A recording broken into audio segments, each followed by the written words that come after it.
Welcome to the Art of Woo podcast with your host, Lee Erickson. Hello, beautiful people. I am recording this on December 30th, 2025. So I'm just barely squeaking in the last episode of the year. And if you've been following along, you've probably noticed how the last few months I have definitely been a little more lackluster with the amount of episodes I've been putting out.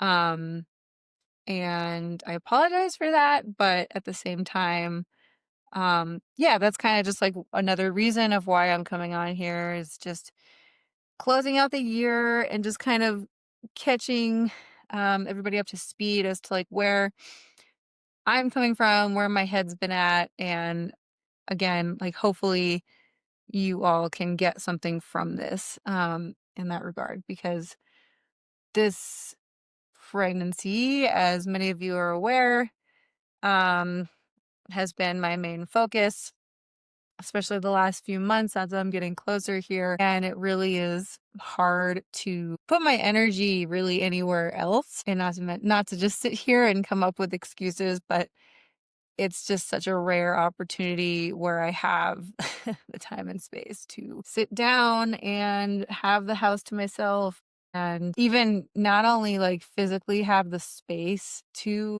create a podcast episode, but mentally have the space to, come up with enough content in my brain to hopefully be able to deliver. So just a rambling intro here is trying to gather my thoughts as it's been a minute. Also, just FYI, I apologize for anyone who solely listens to the episodes on Spotify. I don't know why, but when I upload these episodes to Patreon, they are supposed to automatically also connect and upload to Spotify. And I did not realize until literally this morning that my most recent episode just never got added to Spotify. And I have no idea why. I've honestly been a little bit frustrated with Patreon. Just, I don't know, in the past few months, just because of that connection. And just, I feel like I might be missing out on opportunity for anyone who might actually want to check this show out. And it's just really hard to find me because I'm just hiding on Patreon. And there's also been just like some technical issues like this, for example, where it just does not automatically add to Spotify. So I apologize for anyone who relies on Spotify to listen to these. You can listen to all of the episodes straight directly in Patreon, but I will work on trying to make sure that all of the episodes get added into Spotify as well. And just FYI, when I get to it, I do have a YouTube page. What I try to do is I add the episodes later after I've released the newer ones for about a couple of weeks and they've been out. I will end up later on adding them to YouTube, because all of these do have video. And I've been having fun, last one or two episodes, adding more content and just like imagery to each episode to make it a little bit more exciting rather than just like staring at my face. Alrighty. So if you listen to the last episode with Paz and I, we talked a bit about the next largest upcoming astrological transit in view, which isn't happening until the new year. I mean, again, today is December 30th, so it's approaching fast, but it is the Saturn and Neptune conjunction at 0 degrees Aries. And for some reason, when we were talking about it, he was saying it was February 16th, I believe, or 13th. But now I'm looking it up again, and according to the World Wide Web, it's actually February 20th. It's so comical to me, too, because my baby's due date is February 15th. So regardless of whatever date it is, it's literally like right within that same week that this monumental transit is happening. And it's just funny because I feel like, I don't know why, but I feel like the timing of my life always, that's such a weird, selfish thing to say.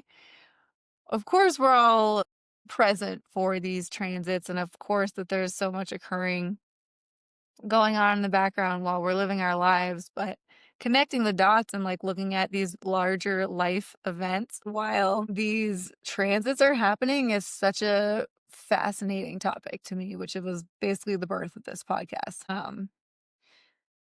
And will be the birth of this baby. I was just going to say that a lot of my focus has been primarily just on my like internal little world and bubble here versus where I typically kind of have my perspective, which I think anyone who listens to this podcast is well aware that a lot of that consists of just looking at the world view as like the bigger picture and seeing the large patterns happening as a collective, which I still obviously am observing, just not with as much of a magnifying glass or a fine-tooth comb as I typically do. But I did want to come on here today. Again, it's December 30th. Just squeaking my last episode in right before the end of the year of 2025. We'll see how long it takes me to edit this. Maybe I'll just keep it sloppy and just try to get this out as soon as possible to keep it within this year. Um, but yeah, so there's so much going on in the collective. As always, I don't think there has been literally a dull moment of 2025 whatsoever. I feel like quite literally every week there has been some sort of monumental shift or news or headline or, you know, downfall or disclosure or whatever you want to, however you want to look at it. It's just been nonstop this year. And, you know, that's kind of what we were in for. I actually meant to, before recording this, look at my 2025, not like predictions, but my astrology overview, just because this year, 2025, was such a heavy hitter for massive astrological transits, which of course we all know inevitably affect the collective and us, you know, in our personal lives too, but at a large scale. The outer planets that were making all of their massive shifts were the ones that really have a big ripple effect on the collective consciousness and just massive shifts overall. So I almost want to pause this and watch that really quick and just see how accurate I was, because I did go through each transit by transit, and kind of, you know, try to relate what I foresaw happening in 2025. The biggest thing I remember was mostly the biggest theme. I mean, incongruent with the 2025 being a 9 year and also the year of the snake. Where I'm getting at is the major theme that I remember really stressing on was disclosure and really like facing our shadows this year.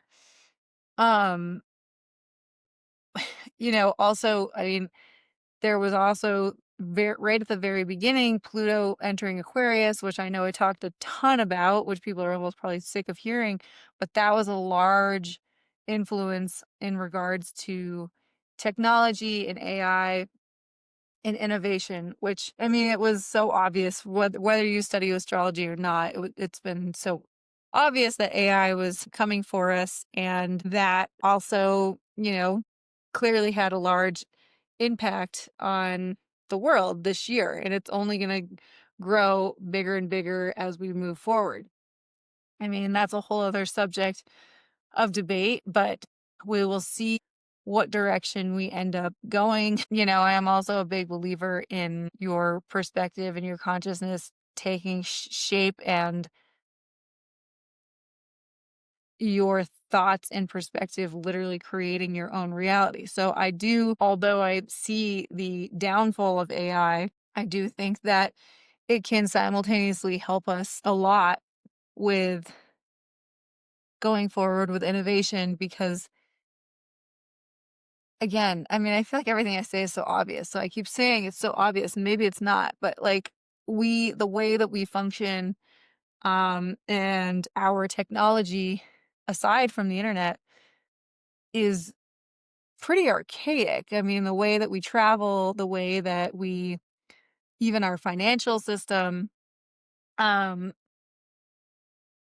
down to the way that we heat our house, electricity, everything is in need of a massive upgrade. I mean, we're seeing again, like we had a lot of natural disasters this year. We had a lot of, like quite literally the first week of January was when the Palisades fire took place in LA. And, it's been just pretty much a natural disaster.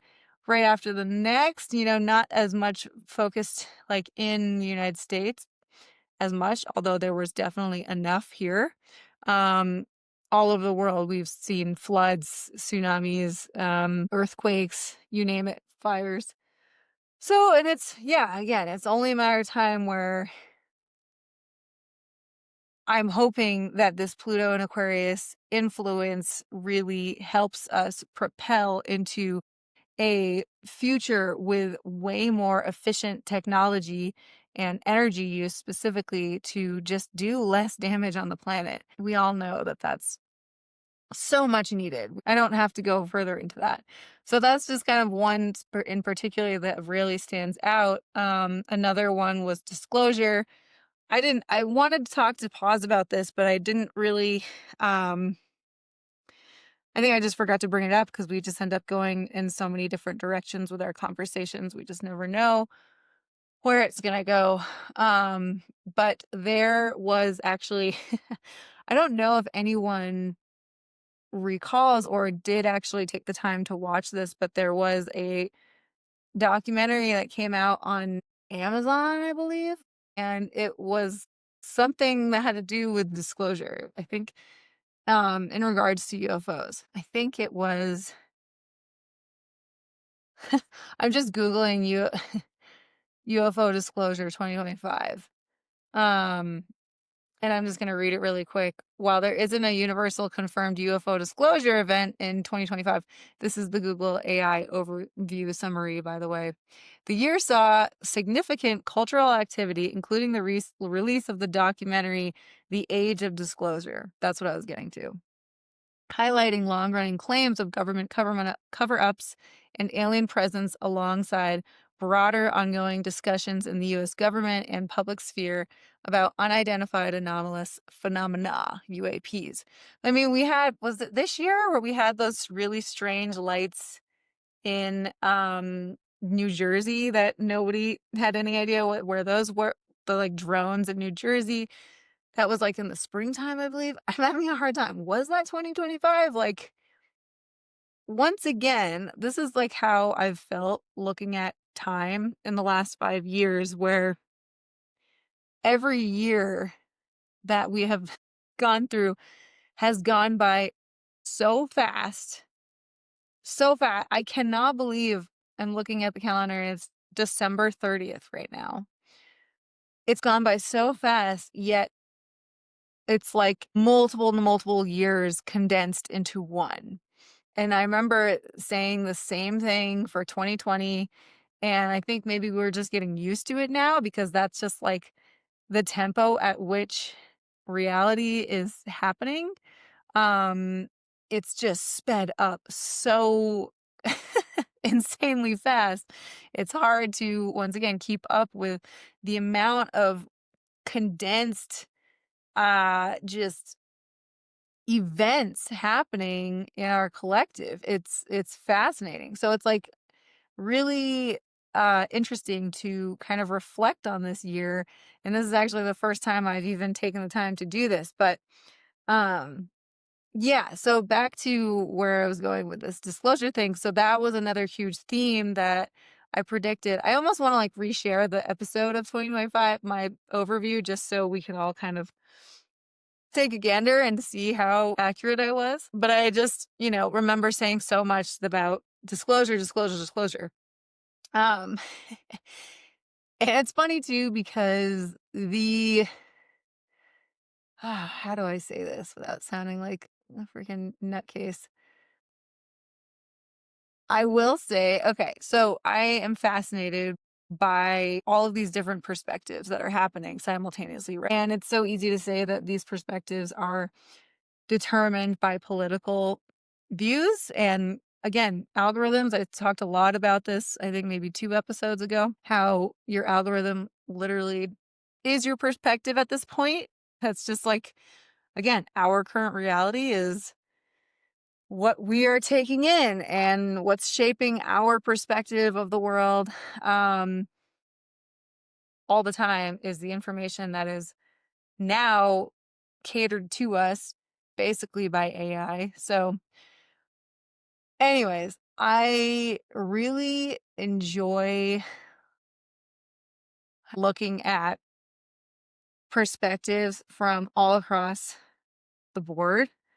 And again, unfortunately, it falls into political labels, but I feel like I have a lot of friends in my life. I've lived all over the country in my 38 years now, multiple states with different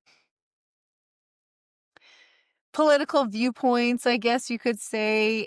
But yeah, I don't know why I felt the need to mention that, but I really do take getting my information from both sides, even though I hate the sides, both sides of the story, you could say, both sides of the political hoopla. And it's really interesting. And so I don't know about anybody else here. I highly doubt it. But if anyone has gotten into like the QAnon um, world, it's also fascinating. And I'm not saying that I am identifying as one of those, but I do think it's really interesting to know what this other population is perceiving or believing and thinking and feeling. And I'm not even trying to downplay that. I'm just saying like it's as equal as people who are strongly believing and thinking and feeling about, liberal or like extreme thoughts on the other direction. I'm really trying to say this without getting myself in trouble. So anyways, back to the QAnon thing. It is fascinating to me. And there is like a lot of really interesting perspectives. Okay, you guys are gonna think I'm fucking crazy. I'm probably gonna lose people at this point, but whatever. At this point, it's like I'm just trying to speak my truth here. But there are some really interesting theories, I guess, that particular group has about what's going on in the world. And I'm just going to say this, like, I'm not lumping all conspiracy theorists into the QAnon group. There's a wide range of people out there who have many different beliefs. I will say I am pretty much completely identifying as a conspiracy theorist at this point because so many of them have actually become true. And that is where 2025 has become really interesting for me because a lot of these theories that, okay, for example, 5 years ago, people were called conspiracy theorists for thinking that Epstein was this pedophile who had an island who all these politicians and famous people would go to take advantage of underage women. And that was like a deranged thought back in the day.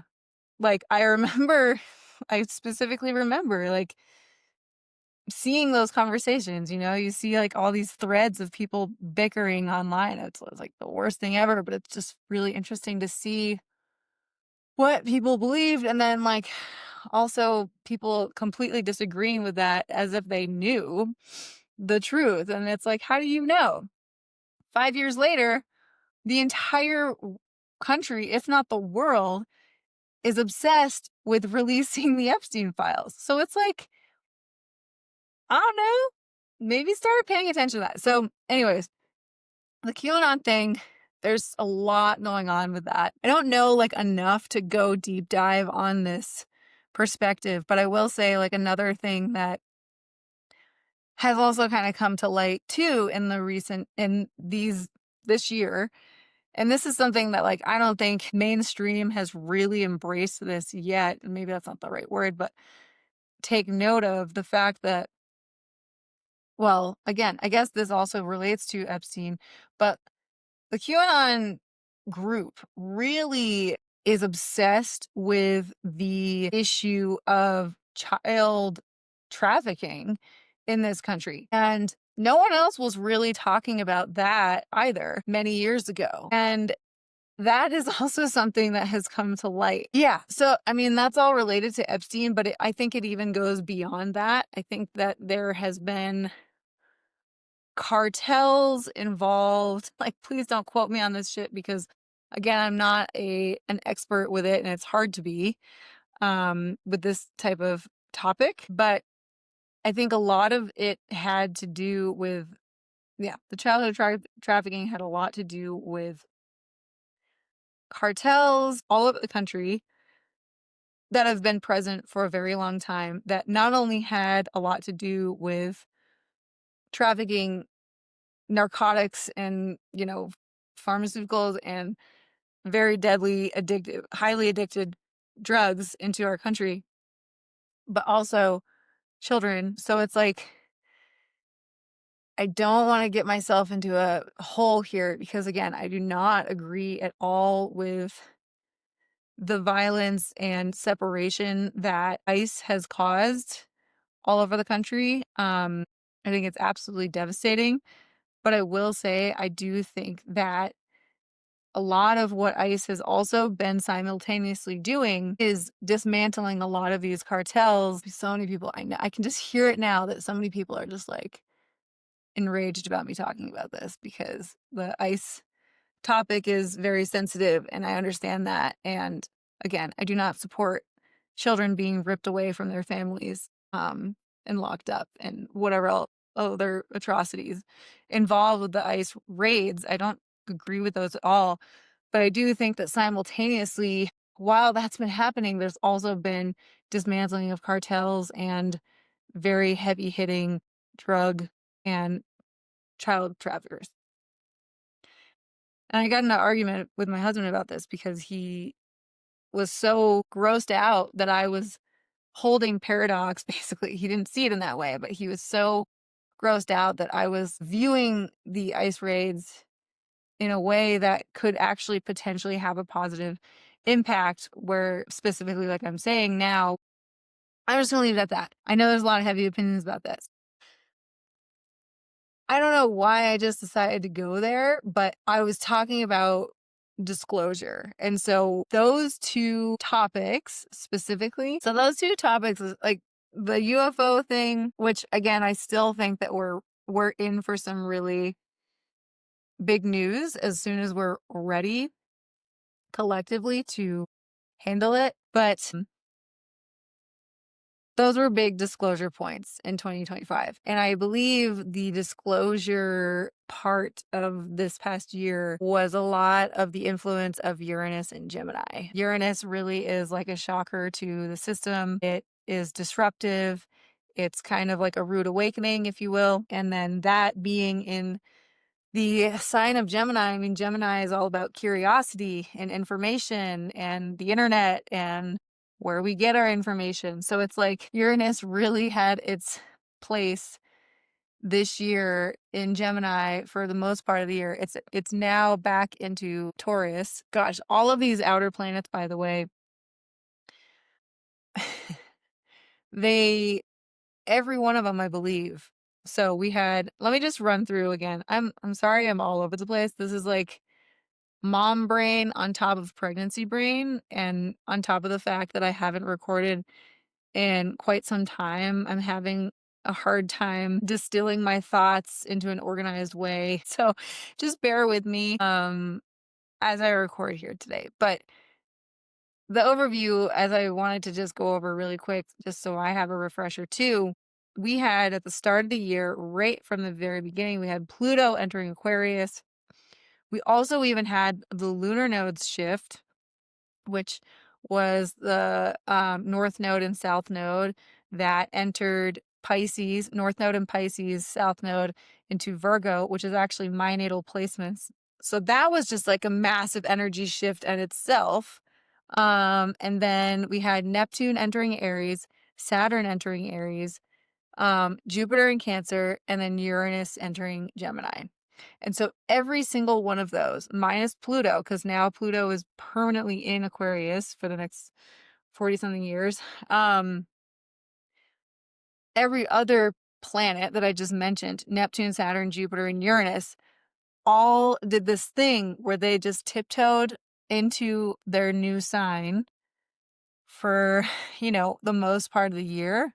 And then they retrograded back out of it again until they will finally move back into those new signs for good. And just by that, I mean for the next, 10, 20, 30, 40 something years, wherever they're going to be.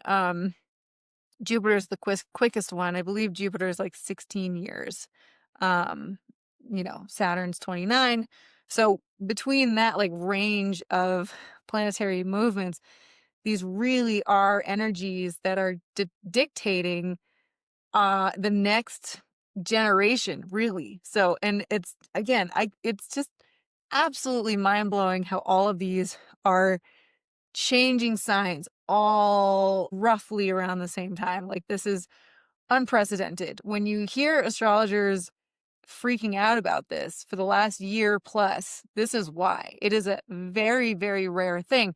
And again, it's literally been the inspiration behind this podcast, because it's like the amount of change that we are going through and we are experiencing, not only in our lifetimes, but like quite literally at this moment in time, this year, 25, 24, 25, 26, really starting technically around 2020.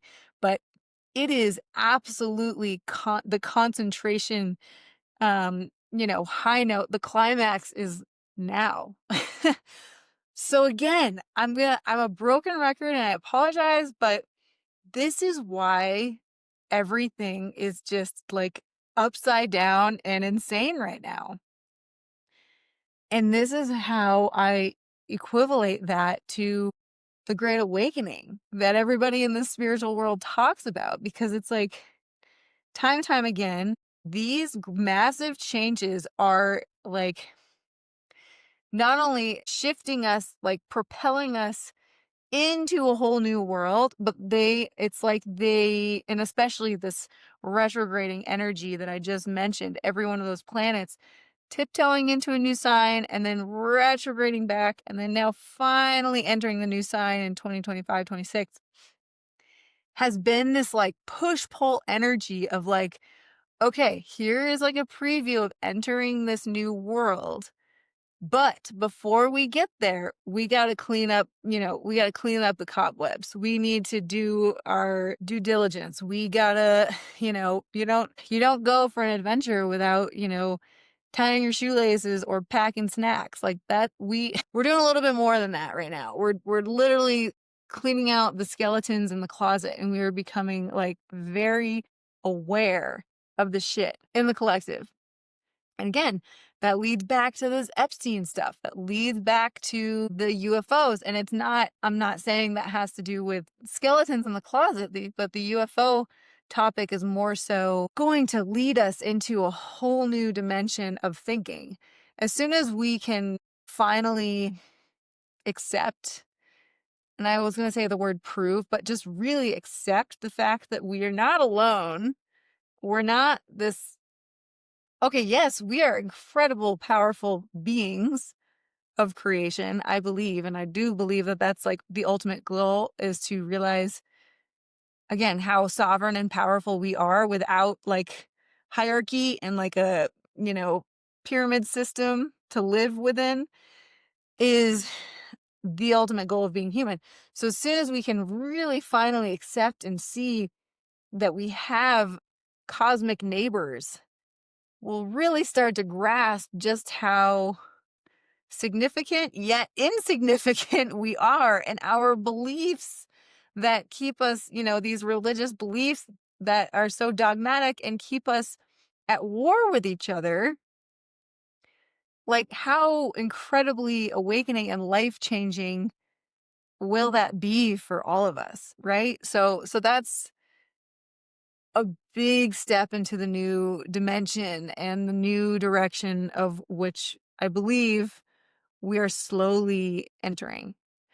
But before we do that, we really do have to face these issues that need to be dealt with. And again, it's like, I know it's not going to happen overnight. And it's not like, it's such a wild paradox to me, because it's like, we don't necessarily want to carry the weight of the world on our individual shoulders, because when you do really start to think about how scary and corrupt the world is, it almost feels pointless or defeating. And it's like, what's the point? It's so absolutely bonkers and corrupt. Like, how can I even make a difference by just little old me? And I don't think that we're supposed to carry the weight of the world on our shoulders. But I do think that, again, this all comes back to like perspective of reality. This word paradox is like my word of the year, I feel like, for 2025, which I know everybody else is probably coming up with like a 2026 word of the year. But I'm just having so much fun reflecting on the absurdity of this year. It's just so funny. I'm like literally trying to think of other events that happened, but I'm like racking my brain. But yeah, so we're not supposed to carry the weight of the world on our shoulders, but we also are supposed to be able to hold the paradox of, yes, this is part of our reality, but and what if, don't put all of your eggs in the basket of fear and despair.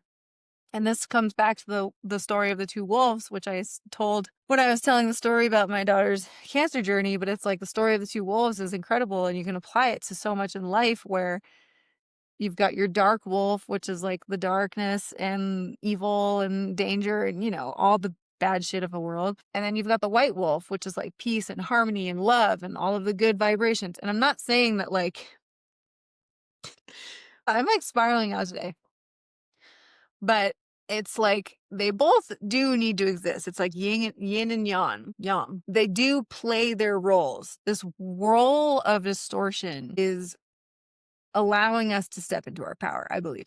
Back to the two wolves, it's like, which wolf do you want to feed more? Every time you have like put your energy into something like a thought about the fear, you're feeding the dark wolf, and which wolf is going to get bigger over time if you keep feeding the fear and the dark wolf.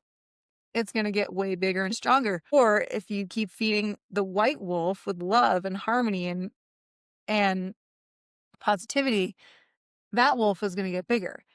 And again, I never want to fall into this narrative of like, oh, just think positive, everything will be fine. It's about holding the paradox. It's about embracing the two. It's about facing our fears head on, knowing that we're stronger, knowing that we can overcome them, learning how to overcome them, probably by coming together, getting over our differences, whatever else is blocking us, shadows, fears, etc., to then defeat the freaking, it's David and Goliath. It's like to defeat the Goliath, right? Man, the tangents are going hard today. So yeah, there's just been so many ridiculous events and changes this year that I do believe 2026 will take us to a better place. So back where I began this podcast, I started out talking about the next upcoming large one, which is the Neptune and Saturn conjunction, as they both re-enter Aries again. So they both, in 2025, they both had a little taste. We had a little bit of a taste of Neptune and Saturn entering Aries earlier this year. I can't remember when. I think it was in the springtime. They got like 1 or 2 degrees. They moved very slow. And they both had a little bit of taste into Aries. And what happened at that point? All right. So I just looked it up. So Neptune entered Aries in late March 2025, right? So again, this is where it just had a little preview of the energy that happened at that point. So yeah, Neptune entered Aries March 30th, 2025. So March 28th, a major earthquake happened in Myanmar. with widespread damage, large-scale humanitarian disaster, response story unfolding through late March, early April. We also had a 7.0 earthquake that's huge near Tonga on actual March 30th. So this is the day that Neptune entered Aries. It triggered tsunami warnings, evacuations before being lifted. We also had severe storms, tornado threats all across the U.S. and Midwest, include widespread warnings and damages reported. And then on top of that, we also had U.S. gun violence incident at the Miami Gardens, Florida transit bus shooting reported March 30th, 31st, literally the day that Neptune ingressed into Aries this past year. So it was predominantly more like climate related, which is also kind of interesting, having to do with water. Neptune is, Neptune, it's literally the water planet. And it's like clearly had some sort of just really interesting impact with that because, again, Neptune being the water planet and then ingressing into Aries, it just is like this very loose cannon, watery, like, whoa, what's gonna happen?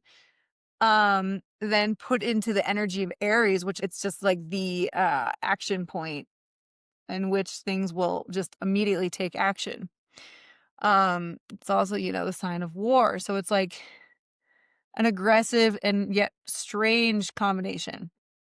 So later on, not around exactly that same time, but later in May 2025, which, if you're looking at this from a broad perspective, that's actually still pretty close, not too far off. So around Saturn's ingress into Aries, we had the trade war escalation.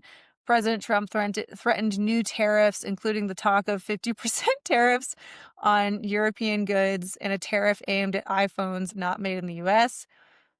That was right around that time. Then we had a quick break and deadline shift. Trump delayed the threatened tariffs to July 9th after he talked with the leadership. We had a very war-intense headline.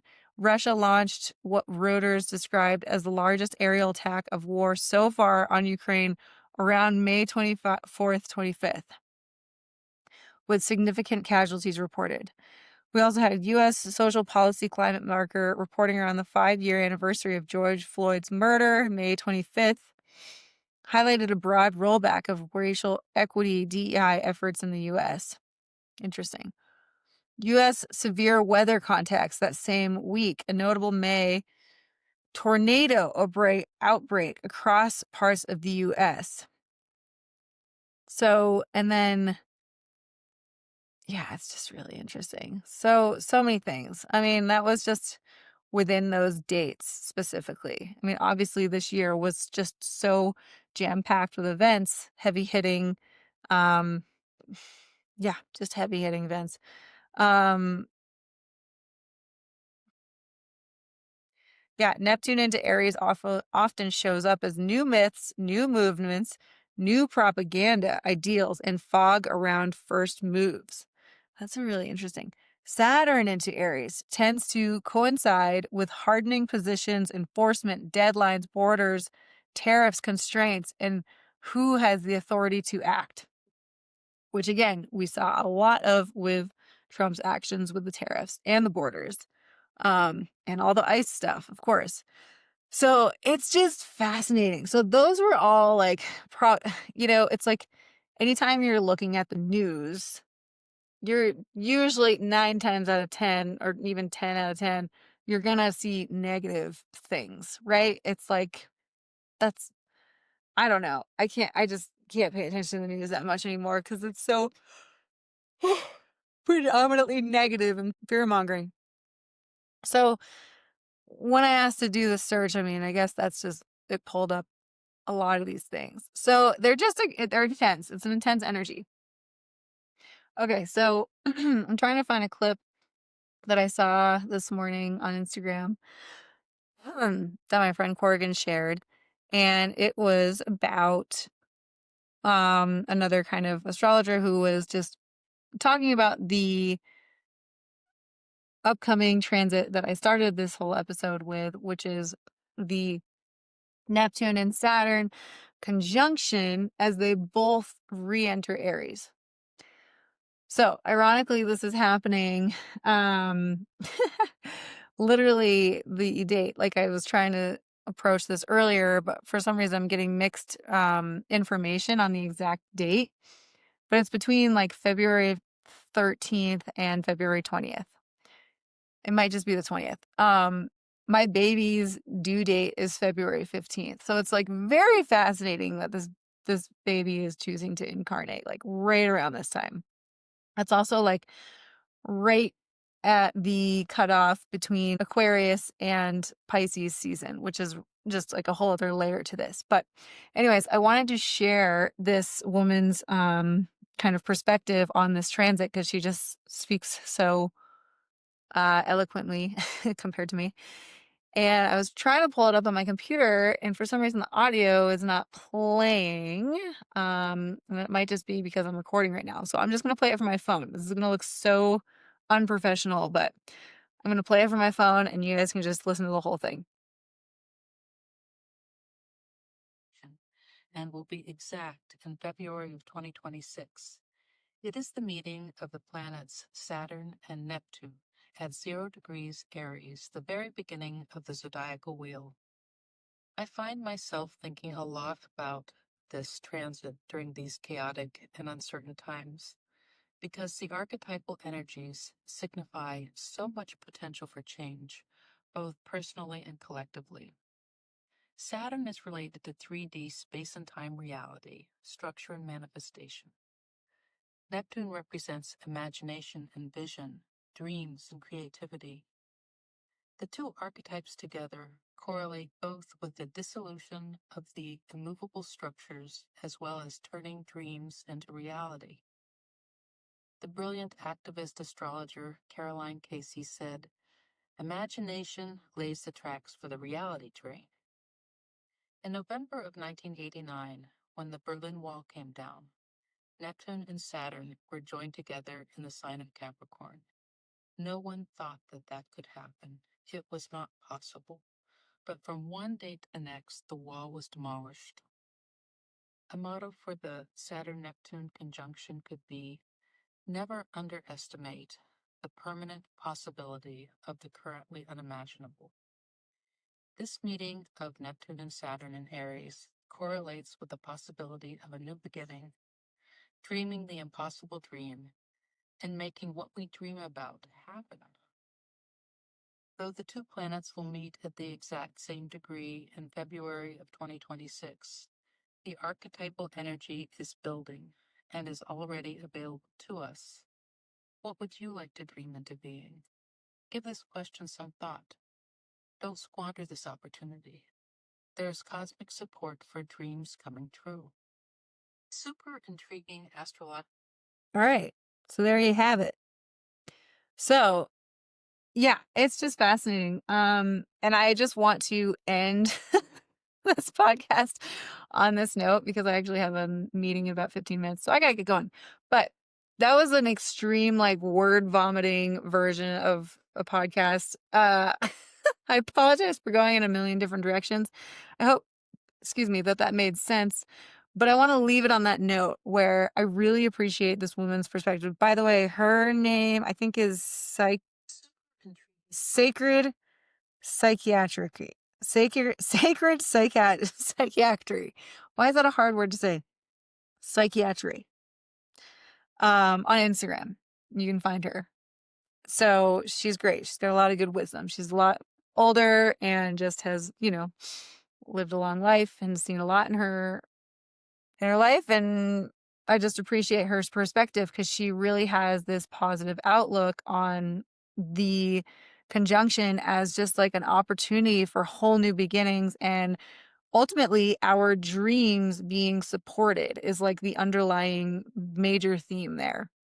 So yes, so for 2026 I just would like everybody to dream big and I'm gonna try to make this short, but like I really want to try to make another episode in the beginning of the new year. This baby is not supposed to be coming out until mid-February. We'll see. They also always have their own agenda, so who knows what will happen. I'm just gonna be upfront. I'm definitely going to be MIA for at least a month, if not a couple. Um, the new mom, postpartum, mom brain, all of the above is real. And I have been giving myself a really hard time in the last few months for not being more on top of my creative work. And at this point, I'm just really trying to honor myself and embrace this phase that I am in.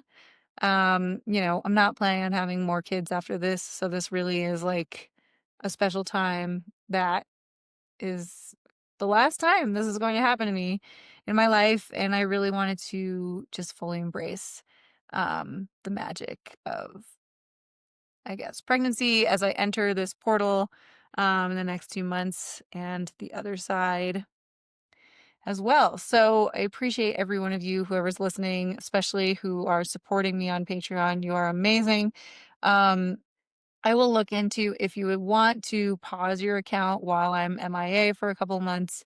Um, I won't be offended. I'm not going to be producing too much. So I understand if you want to pause your account or whatever you want to do.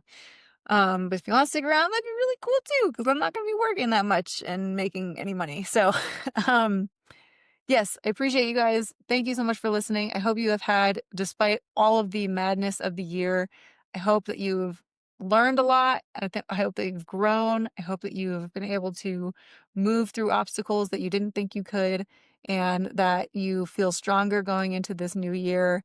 Um, on the other side. But at the same time, you know what? This Gregorian calendar stuff is just such a made up, weird, unnatural cycle of how we function and nature that don't be too hard on yourself going into this new year and feel like you need to be, you know, starting the new year with all these goals and like workouts and all that stuff. I mean, it's like it's winter time. It's the dead of the winter and we're really supposed to just be resting like the rest of nature, in northern hemisphere at least.